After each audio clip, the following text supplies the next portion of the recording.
I don't think corporal punishment might be the answer. No, I think a lot of us really just want somebody to sit down and listen to our side of the story, because when punishment, especially, is being distributed, 9 times out of 10, the person who is in authority, they don't want to hear your side. Your side, the point of the matter is that you are wrong and you are supposed to get in trouble for the wrong that you have done. Yeah. And not what led up to that wrong.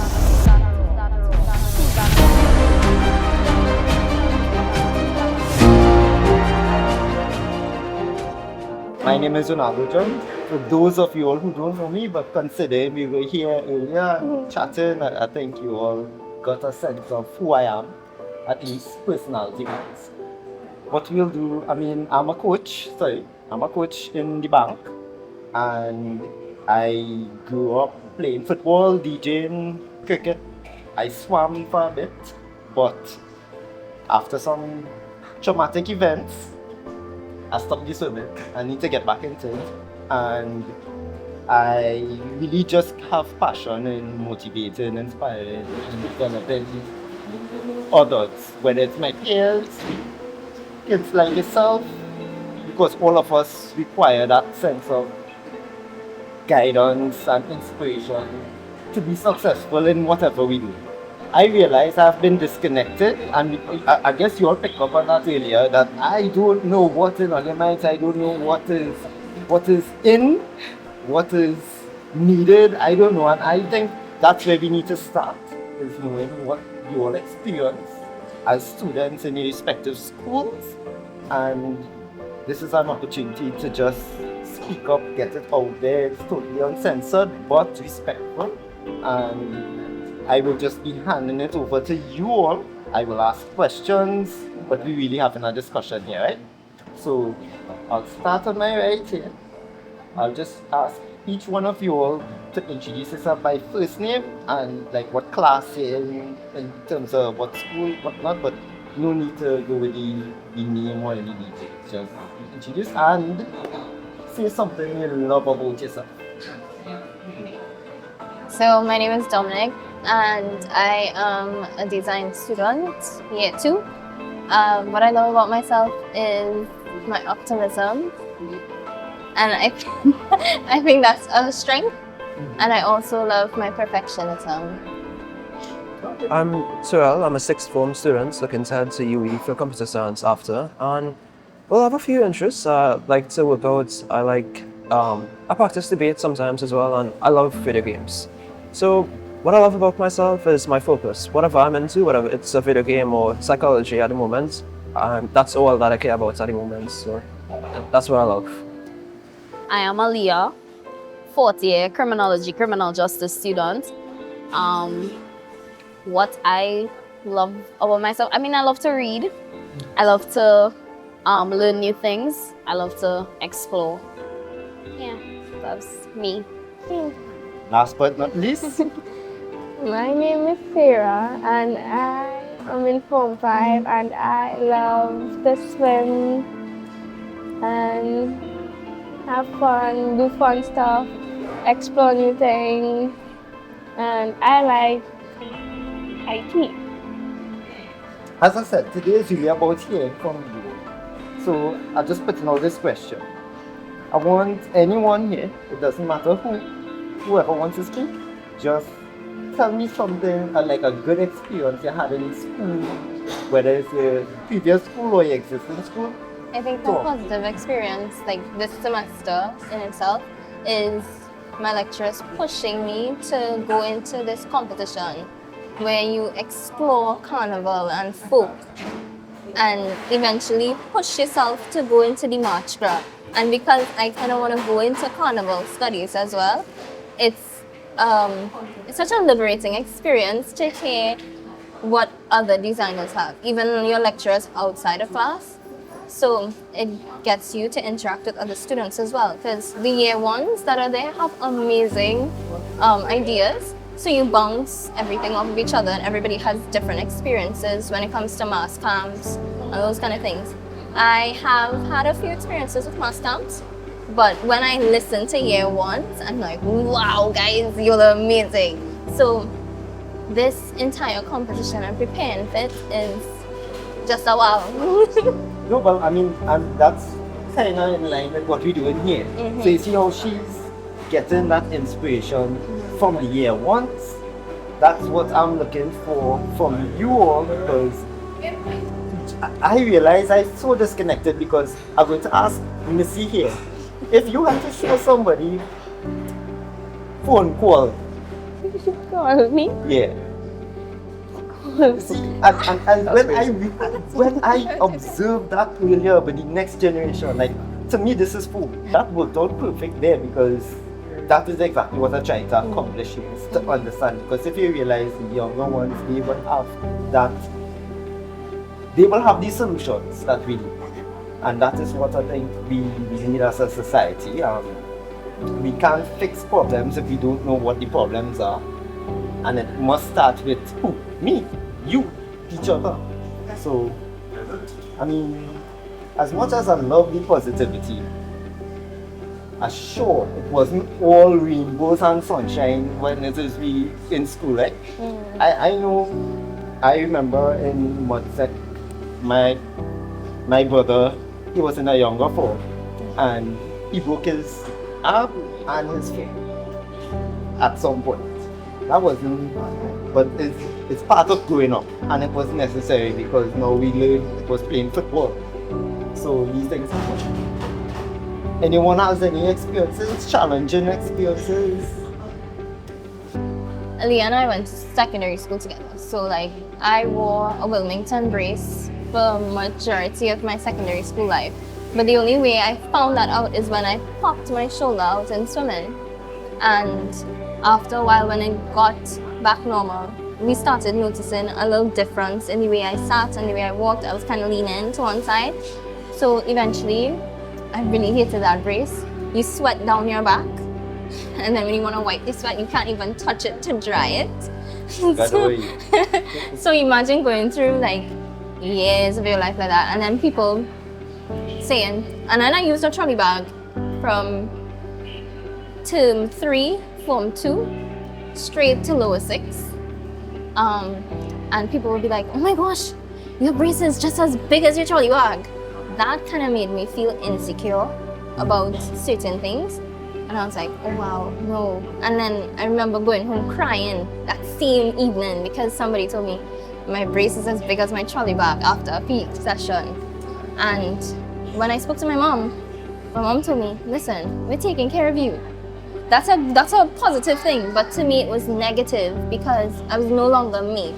I was no longer the spritey girl who had no issues. I was now looked at the person that had an issue, but I was still myself, but I still had an issue that people could see, you know what I mean? So that's my negative experience. So if you have anything you think that someone on the outside could have done to make that shift, or you think that was a necessary experience you needed to have? I think it was a necessary experience to have because if nobody said, hey, your brace is as big as your trolley bag, you know, and I didn't go home and look at it and then cry about it, I wouldn't be like, you know what, look at me today. I'm the straightest person you'll ever find. That's how I walk around now. And then people are like, how do you walk so straight? How do you sit so straight? Oh my gosh, you know you run like this. So it's not to say that it was negative when I was in puberty. Like the pubescent stage is where your mind is your biggest enemy, and if you don't have hope and help and even faith, like that's a big part, because you could always get out of a depressive state with faith. So you pray about something, you reflect on it, and you become stronger in yourself. And now that I'm 20, I could look back on everything and be like, yeah, that was a good thing that happened to me. I mean, I'm an optimistic person in itself. So even if like you believe me, I'll just be like, you're just having a bad day. You're just having a bad day, that's okay. People have bad days and people reflect themselves onto you. It's like a projection. The approach was, okay, so it's more passive. To me, I mean, I was like so big in school, so being that size, naturally persons would have wanted to pick on me, but I never allowed it to. So as much as if I took her approach, and this is why this conversation is so important, is because for me, it was I needed to let them know, no, you can't do this. Why are you doing this? And then you're going to feel better. It's not going to happen. But I understand at this age and seeing that how this Downs generation would look at it is you'll take a more passive approach because she's actually more mature than I was at that age, because I was not looking at it as you going through a hard time, which could be the case. Sometimes we might look at it as bullying, but it may not be. It could be something like,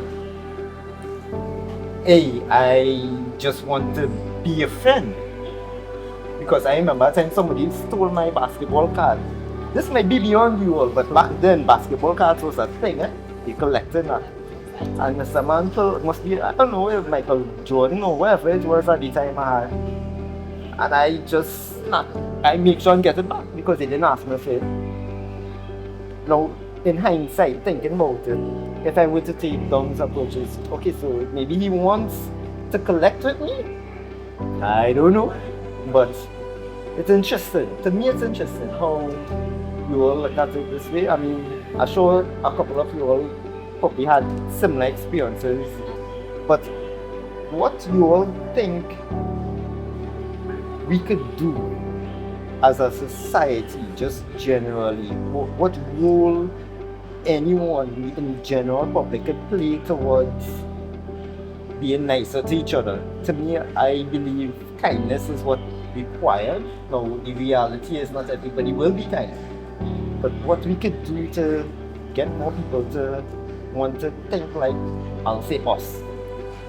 No, so you brought up some really good points, but one thing is that that her approach was a bit more passive in that she didn't actively lash out or respond to it, but I think there's also an active response, that because she had the empathy, she would say, okay, maybe this person is suffering or maybe they have their own issues. She didn't react to it. And I think that's the biggest part there. Once you're able to have an understanding of someone else and you know exactly why they're acting the way they are, it's very difficult to become obsessed with them.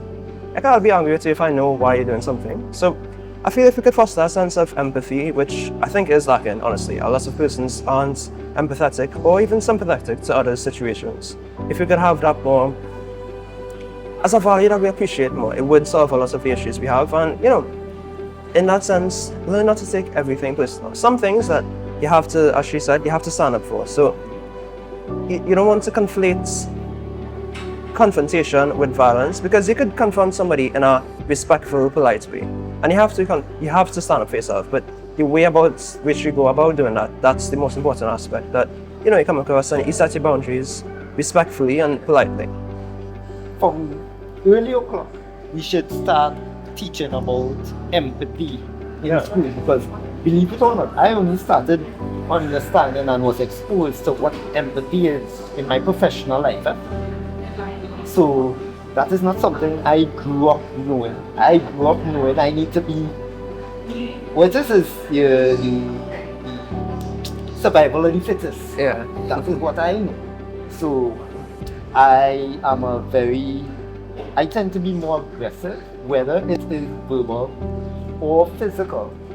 But when I got exposed to what empathy is, practicing active empathy, I realized it is very powerful.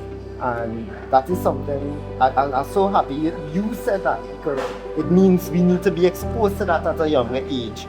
Because if you're exposed to that at a younger age, then we'll grow up practicing it all the time, and you'll be helping each other and you'll be kinder to each other. So, oh God, man, this is exactly what is the purpose of this. So everybody you interact with, let it be a positive experience, because you never know when your last moment is.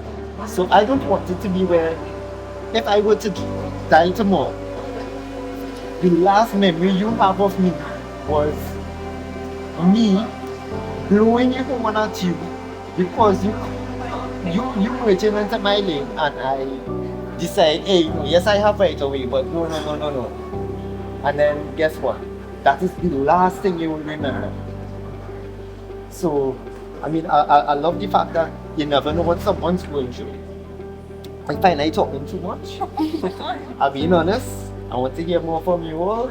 The individualism complex that people our age have is like, I need to be an individual, I need to be different, I need to have some sort of identity that nobody else has. So if I'm seeing everybody on this table with a black phone case, I must come out and make sure my phone is blue and my phone case is clear, because I need to be an individual and I need to let you all know that I am my own person. But like when I was bullied in primary school, my sister I used to run upstairs to say, I'm getting bullied, and she used to run upstairs to me and be like, that's why you're bullying my sister. And then eventually when she left, I think I spoke about this before, and that's when everything started to get loose. It progressed into, I'll stab you if we pass to the same school. Or yeah. So you get threatened. Yes, I with got your life. yeah. And then the police got involved, my parents got involved, it was a whole big thing. And then eventually I got put into martial arts. That's how, but I was always in swimming. Then I ended up in martial arts for self-defense. Then after I got into self-defense, I think 3 girls backed me up against a rusty railing and on the top floor, because this been standard 5, so on the top floor. And I looked back, I thought I was gonna die, and I kicked one girl in her private area, and I got penance.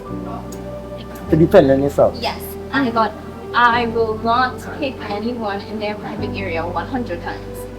And when I asked my teacher one day, she was like, because she knows I did self-defense, because her son was also in the same self-defense class.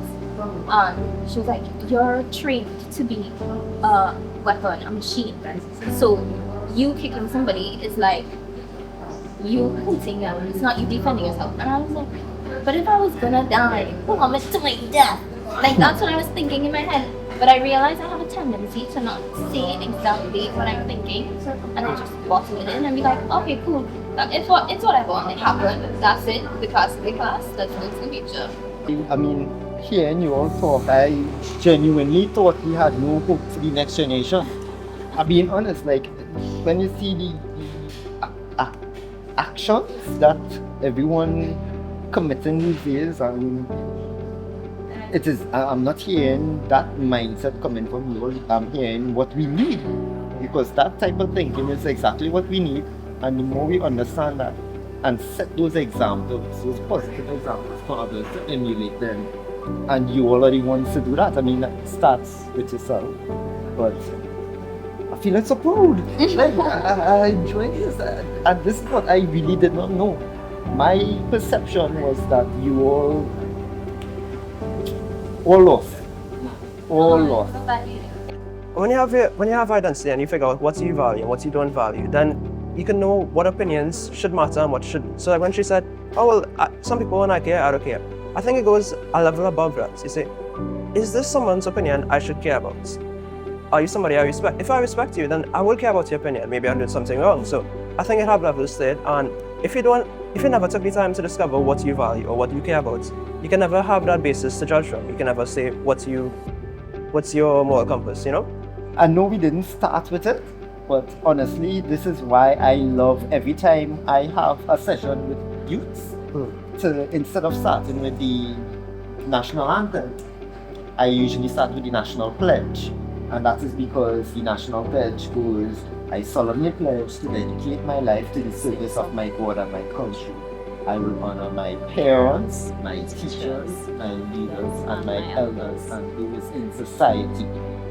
I will be clean and honest in all my thoughts, my words, and my deeds. I will strive in everything I do to work together with my fellow men of every creed and race for the greater happiness of all and the honor and glory of my country. And I happen to know that, you all happen to know it, because we went to school where it was recited all the time. So I'm thinking that if that is something you could do consistently, it will be in your mind, because what it's telling you is not to have respect for your elders, your teachers. I remember back in the day, Dinosaur day. I do something wrong, my teacher hitting me with a whip. And when you reach home, you get licks on and you top get of more that. licks. Correct getting is more licks. right. You have to have that understanding. Your teacher could do that. Yeah, you can't go. My mommy was the type of mother, you can't go home and tell her, Mommy, Miss hit me. Because she's going to tell you, Miss is not mad. What did Miss hit you for?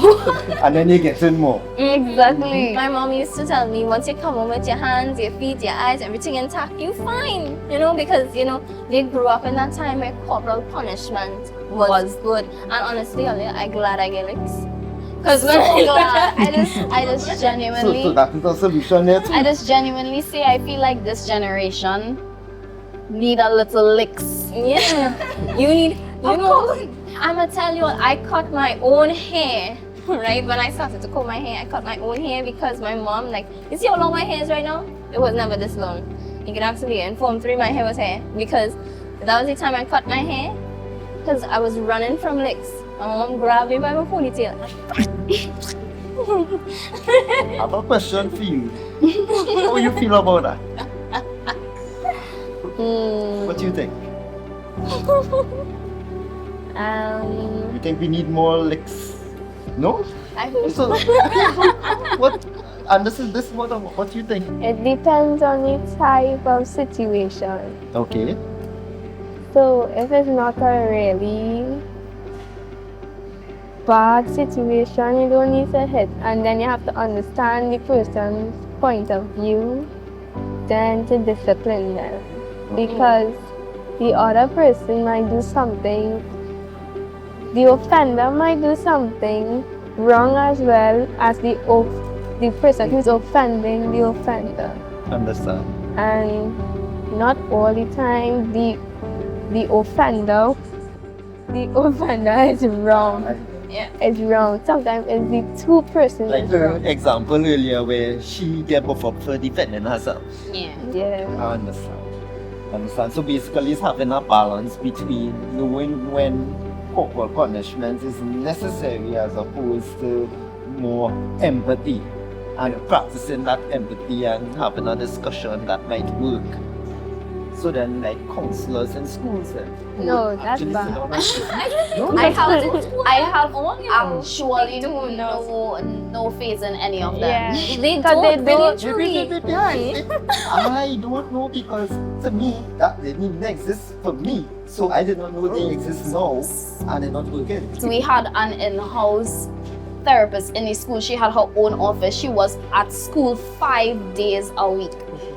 And no one went to her, because when you have problems in the school and they refer you to her and you go and talk to her, she calls your parents and lets them know exactly what you told her. She tells the teachers the things that you tell them about. So now the entire school is privy to your business. Okay, so And now you you're will the just topic name of that conversation. ex-school, but that's how it is. As in, because that is like betraying your trust Exactly. and defeating the purpose of what their function is. Exactly. And I think that's why we go to each other for like our problems and advice on it, because we trust each other not to like tell anyone other people. else. So the older generation may not have our respect in that aspect, because You betray your trust. yes, Exactly. That makes sense. and even though morals and values are instilled in every person, trust I think is not. Trust that's is a something you have big to earn. thing. Yes. Yes. And I feel there's an energy that the younger generation goes towards when it comes to an elderly person. Like, I trust you, like off the bat, because you have a receiving energy.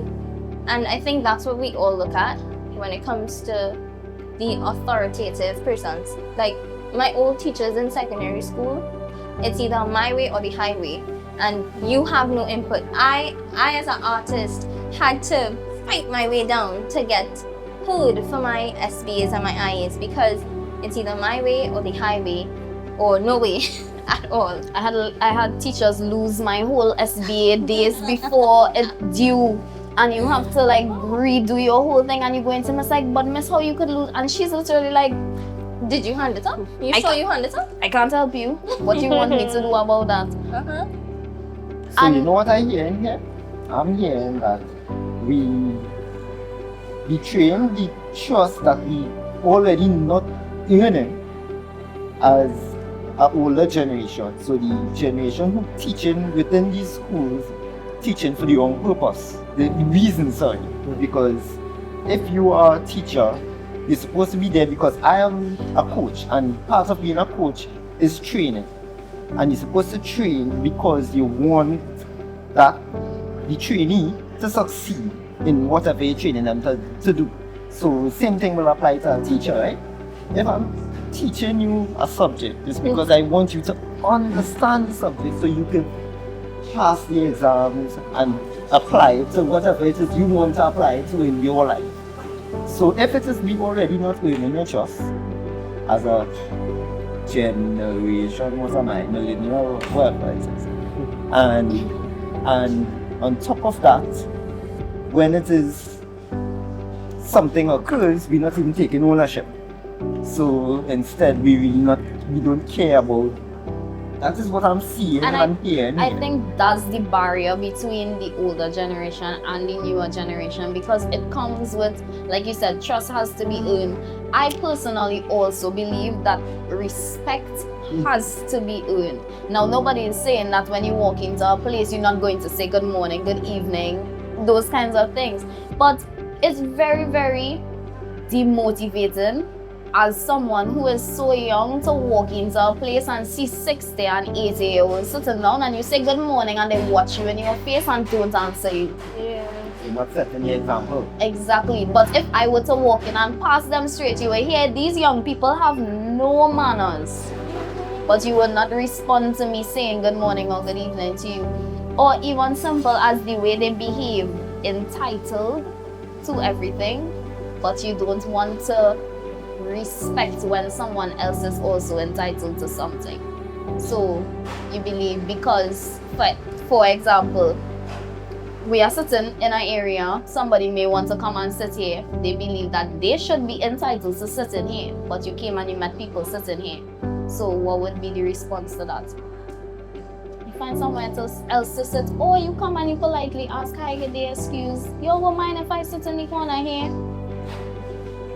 You know, that's exactly what I spoke about. That was the main topic the last time I had. I made an attempt to reach out to the youths at the time. This is back in 2018.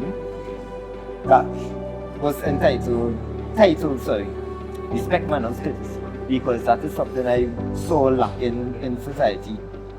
That same example that you picked up at what age? 21. Right. And it was lacking. That is just manners, basic manners.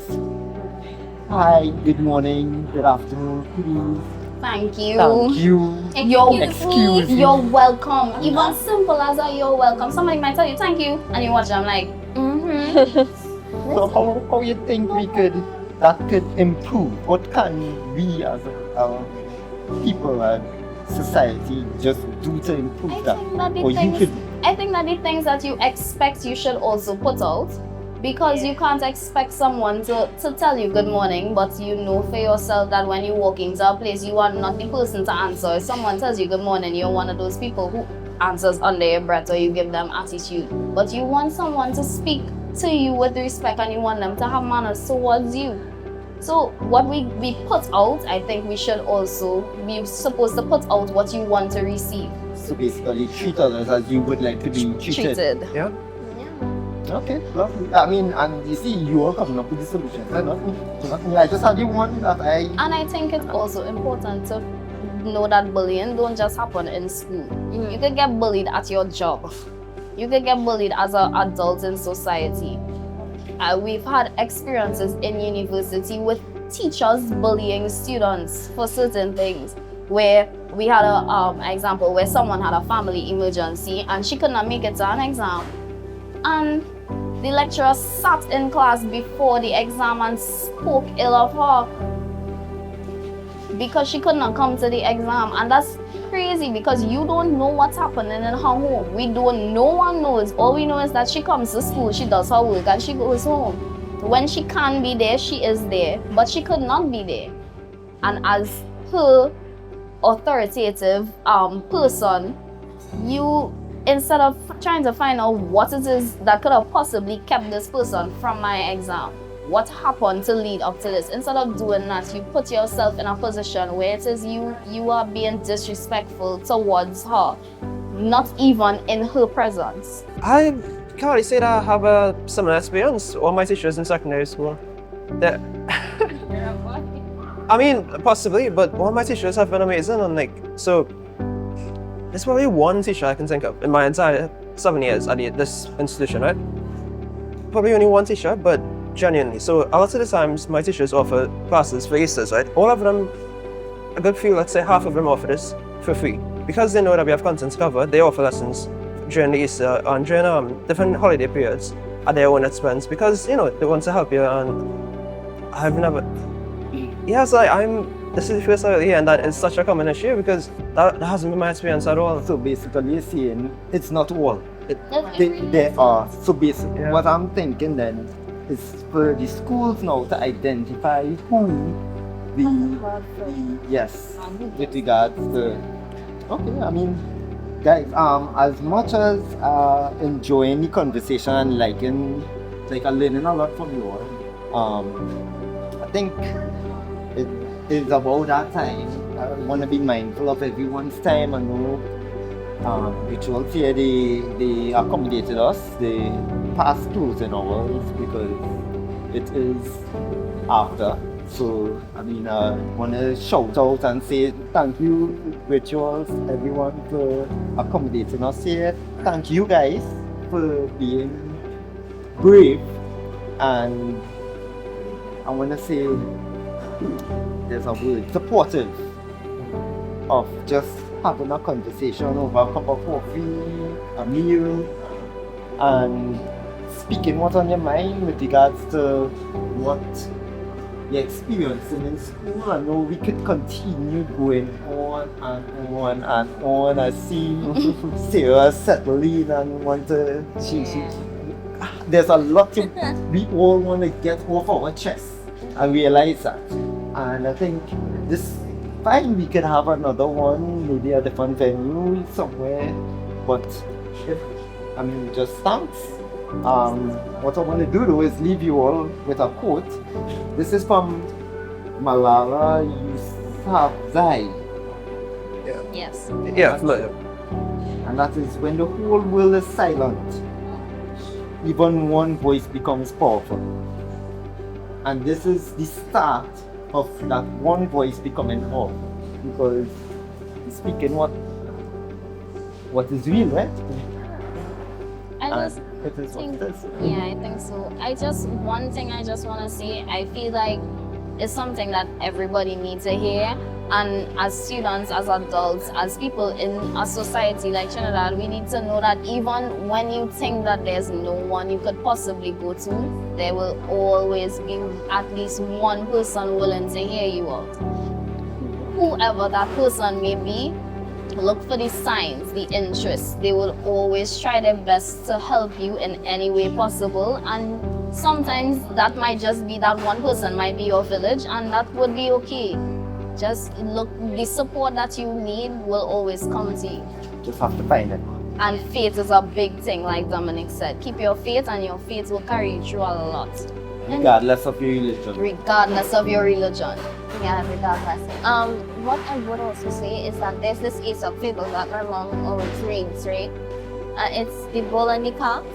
So you're an elder to all of us, and the bull knew a particular way through life, but the calf found a different way.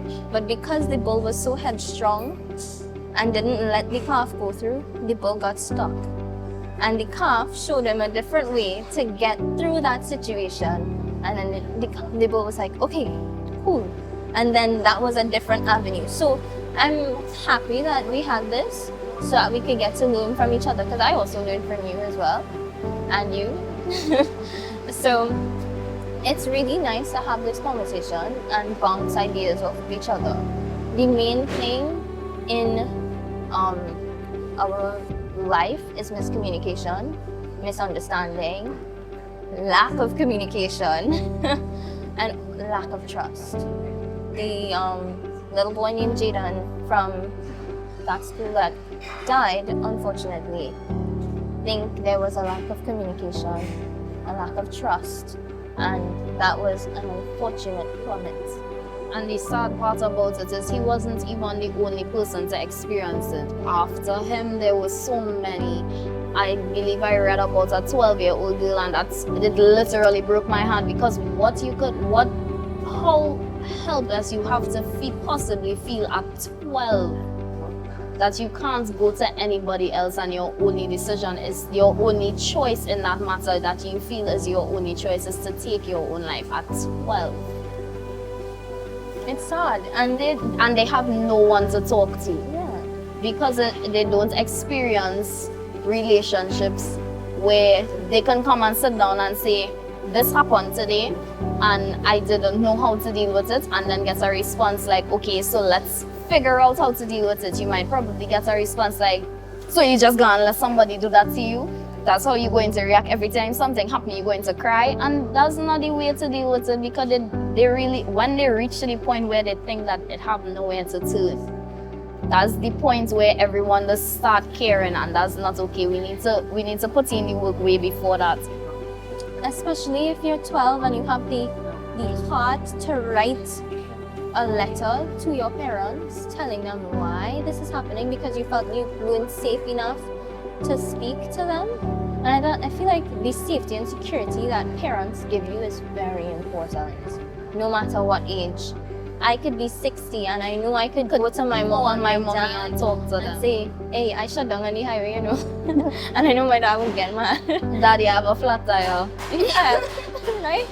I know that, and it's that safety and security that we all need, and we need to get that back in Trinidad and Tobago, because we used to have that, like Aliyah said, that village culture, no individualism. We need to bring that community back together and not segregation.